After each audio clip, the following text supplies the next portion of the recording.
Антикорупцијската комисија до крајот на неделова на јавна седница ќе пресече дали разрешувањата на директорите на клиниките за токсикологија и кардиохирургија се во согласност со изборниот законник или пак техничкиот министер за здравство Илир Демири го прекршил законот.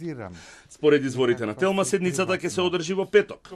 Представките од доктор Данил Петровски, разрешениот директор на клиниката за токсикологија, и доктор Маријан Шокаровски, кој беше разрешен од директорското место во клиниката за кардиохирургија, се примени и распоредени за работа кај членови на комисијата. Со оглед дека станува збор за представки поврзани со изборниот процес, тие имаат приоритет во работењето и скратен рок, па затоа во петок членовите ќе реферираат и ќе се донесе одлука. Пред антикорупционерите се две можности: да ја потврдат одлука на министерот Демири за разрешување или да побараат таа да биде поништена.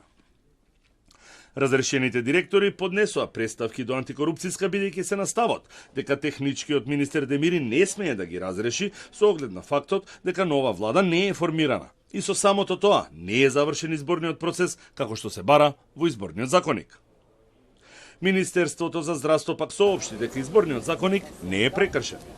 За директорот на токсикологија соопштија дека имало неправилности во работата без да прецизираат какви.